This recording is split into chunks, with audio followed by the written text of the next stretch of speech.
சாரதா வந்து ஒன்றும் புரியாமல் உட்காந்துருக்காங்க. அப்போ கங்கா வந்து எதுக்குமா ஒத்துக்கினேன் அப்படின்னு சொல்லிட்டு கேட்டோன்னே, சாரதா வந்து வேறு வழி இல்லடி, பெரியவங்க சொல்லும்போது ஒத்துக்காமல் இருக்க முடியுமா? இப்போ இருக்க நிலைமையில எப்படிம்மா பண்ண முடியும்னு பண்ணி தாண்டி ஆகணும் அப்படின்னு சொல்லிட்டு போகிறாங்க. இங்கே வந்து காவேரி ரொம்ப கவலையோடு உட்காந்துருக்காங்க.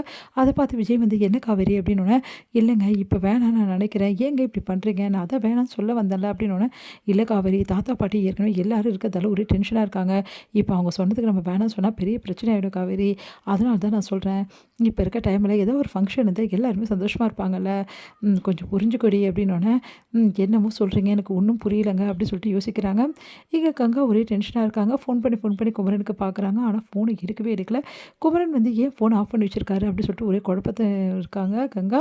அடுத்து வந்து கங்கா என்ன பண்ணுறாங்க, சரின்னு சொல்லிட்டு யோசனை பண்ணிகிட்டே இருக்காங்க. எப்படியாவது வந்து குமரனை வந்து கால் பண்ணணும் அப்படின்னு சொல்லிட்டு யோசிச்சுட்டு வந்து, அந்த ஆர்டர் யார் கொடுத்தாங்களோ அவருக்கு கூட்டின்னு போகிறதுக்கு, அவங்கள வந்து நம்ம போய் வந்து தேடலாம் அப்படின்னு சொல்லிட்டு யோசிச்சுட்டு வந்து ஃபோன் நம்பர் எடுக்கிறாங்க. அவங்க ஃபோன் நம்பர் எப்படியாவது வந்து ஃபோன் பண்ணி பார்க்கணும்னு சொல்லிட்டு ஃபோன் பண்ணி பார்க்குறாங்க. ஃபோன் எடுக்கவே மாட்டேங்கிறாங்க. என்ன பண்ண தெரியாமல் யோசிக்கிறாங்க, ஏன் ஃபோன் எடுக்க மாட்டேங்கிறாங்க, நேரில் போய் பார்த்துடலாமா அப்படின்னு சொல்லிட்டு கங்கா யோசிச்சுட்ருக்காங்க. இந்த சூழ்நிலை இங்கே என்ன பண்ணுறாங்க, நம்ம காவேரிக்கு வளகாப்பு செய்கிறதுக்கான ஏற்பாடு எல்லாமே பண்ணிகிட்ருக்காங்க. அப்போ வளகாப்புக்கான ஏற்பாடு எல்லாமே பண்ணிகிட்ருக்கிறத பார்த்துட்டு முத்துமலர் வந்து என்ன பண்ணுறாங்க, இங்கே எல்லோரும் வளகாப்புக்கு ஏற்பாடு பண்ணிகிட்ருக்காங்களா அப்படின்னு சொல்லிட்டு யோசிச்சுட்ருக்காங்க. உடனே வந்து தாத்தா வந்து முத்துமலரையும் அவங்க ஃபேமிலியும் இன்வைட் பண்ணுறாரு. நீங்களும் வந்து கலந்துக்குங்க, இங்கே தான் இருக்கீங்க அப்படின்னு சொல்லிட்டு முத்துமலர் ரொம்ப சந்தோஷப்படுறாங்க. உடனே முத்துமலர் சொல்கிறாங்க அவங்க பையன்கிட்டடி, அந்த பொண்ணு காவேரிக்கு நம்ம ஏதாவது சார்பில் பண்ணணுன்றாருமா, நம்ம எப்படிமா பண்ண முடியும், நம்ம கையில் எதுவுமே இல்லையே, எப்படிமா பண்ண முடியும்னு, இல்லைடா வெறும் கையோடு போய் என்னால் நிற்க முடியாது, ஏதாவது பண்ணி தாண்டி ஆகணும், நீ ஏதாவது வாங்கித்தா அப்படின்னு சொல்லிட்டு அடம்பிடிக்கிறாங்க. என்னம்மா நீ இப்படி பண்ணிகிட்ருக்க, ஃபங்க்ஷனுக்கு போகாமல் இருக்குதாம்மா நல்லது அப்படின்றாரு. அதெல்லாம் தெரியாதுடா, ஃபங்க்ஷன் போகணும், ஏதாவது அந்த பொண்ணுக்கு செஞ்சே ஆகணும், புரியுதா அப்படின்னு சொன்னால் சரிம்மா அப்படின்றாரு.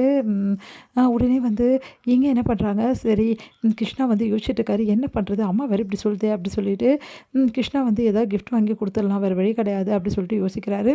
அடுத்து வந்து இங்கே என்ன பண்ணுறாங்க, நம்ம வந்து காவேரிக்கு அழகாக அலங்காரம்லாம் பண்ணி ரெடி பண்ணி கூட்டிகிட்டு வராங்க. விஜய் வந்து இந்த இந்த புடவையில் ரொம்ப அழகாக இருக்க காவேரி அப்படின்னு சொல்லிட்டு காவேரியை ரொம்ப சந்தோஷமாக பார்க்குறாரு. நல்லா இருக்க, நான் உண்மையிலேயே அழகாக இருக்க காவேரி அப்படின்றாரு. காவேரி அவ்வளோ அழகாக இருக்காங்க. அதை பார்த்துட்டு வந்து அவங்க அம்மா எல்லாருமே ரொம்ப சந்தோஷப்பட்டு இருக்காங்க. ஃபங்க்ஷனில் வந்து எல்லாருமே ஒவ்வொருத்தராக வர ஆரம்பிக்கிறாங்க. அடுத்து எல்லாருமே வந்து வரவேற்றுருக்காங்க. காவேரிக்கு வந்து அவ்வளோ அழகாக பிரம்மாண்டமாக வந்து சூப்பராக செய்ய ஆரம்பிக்கிறாங்க. எங்கே யமுனா வராங்க. யமுனா பார்த்துட்டு எங்கடி உங்கள் வீட்டுக்கார் வரலையா அப்படின்னு சொல்லி கேட்டோன்னே, அது வந்து வெளியே எங்கேயோ போயிருக்காருக்கா, ஊருக்கு வந்துடுவார் அப்படின்னு நம்ம சொல்கிறாங்க. என்னடி சொல்கிறேன், நீ ஃபங்க்ஷனு தெரியும்ல, ஆமாக்கா சொல்லியிருக்கேன், வந்துடுறேன்னு தான் சொல்லியிருக்காரு, பார்க்கலாங்க்கா அப்படின்றாங்க.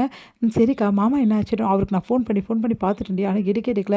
சரி அவர் யாரை கூட்டின்னு போனாங்களோ அவருக்கும் கால் பண்ணி பார்க்குறேன், அவங்களும் எடுக்க மாட்டேங்கிறாங்க அப்படின்னா, சரிக்கா மறுபடியும் நீ ட்ரை பண்ண அப்படின்னோடனே, சரி இப்போ நான் ட்ரை பண்ணுறேன் சொல்லிட்டு ட்ரை பண்ணுறாங்க. இப்போவும் எடுக்கல.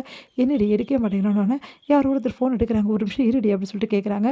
பார்த்தா வந்து இந்த மாதிரி அவர் இங்கே வரவே வரலங்க, இங்கே தான் வந்தார், அதுக்கப்புறம் வந்து வேறு ஒரு இடத்துக்கு வந்து போயிருந்தார், வேலை இருக்குன்னு சொல்லிட்டு, ஆனால் அதுக்கப்புறம் அவர் வரவே வரல அப்படின்னு நம்ம சொல்கிறாங்க. அதை கேட்டுக்காங்க செம்ம டென்ஷன் ஆகிறாங்க. நேராக கோவமாக விஜய் போய் பார்க்க போகிறாங்க. விஜய் மேடையிலே எல்லாருமே விஜய் காவேரியில் உட்காந்துருக்காங்க. விஜய் ஒரு நிமிஷம் அப்படின்னு உடனே எல்லாம் அதிர்ச்சி அடைகிறாங்க. என்னடி அப்படி சொல்லிட்டு சாரதா கேட்க, நீ அமைதியாக இருமா, என்கிட்ட என்ன சொன்னீங்க, என் வீட்டுக்காரர்கிட்ட நீங்கள் தினமும் பேசிகிட்டு இருக்கேன் தானே சொன்னீங்க, இப்போ அவர் எங்கே இருக்காருன்னு தெரியலன்றாங்க, என்ன நினச்சிட்டு இருக்கீங்க, என்கிட்ட போய் சொன்னீங்க, நீ ஏன் ஏமாத்துறீங்க அப்படின்னு சொல்லிட்டு செமையாக கத்துறாங்க. எல்லாம் அதிர்ச்சி அடையாங்க. என்னம்மா நீ ஃபங்க்ஷன் இப்படிலாம் பண்ணிட்டு இருக்கேன்னு சொல்லிட்டு பாட்டிங்க தாத்தா கேட்குறாங்க. நீங்கள் அமைதியாக இருங்க, என் வீட்டுக்காரர் பற்றி கேட்குறத சொல்லுங்கள் விஜய் அப்படின்னோடனே, இங்கே பாருங்கள் ஏன் சிஸ்டர் இவ்வளோ டென்ஷன் ஆகுறீங்க, இங்கே பாரு காவேரி உனக்கு தெரிஞ்சது என்ன நடக்குது, அக்கா எனக்கு எதுவுமே தெரியாதுக்கா அப்படின்றவங்க, இங்கே பாருங்கள் நான் உங்ககிட்ட போய் சொன்னது உண்மைதான், ஆனால் உங்கள் நல்லதுக்காக தான் நான் பண்ணேன் அப்படின்னோடனே, யார் நல்லதுக்காக பண்ணீங்க, எப்படி என் புருஷனை பற்றி மறுப்பீங்க அப்படின்னு சொல்லிட்டு கங்கா ஓவராக பேச ஆரம்பிக்கிறாங்க.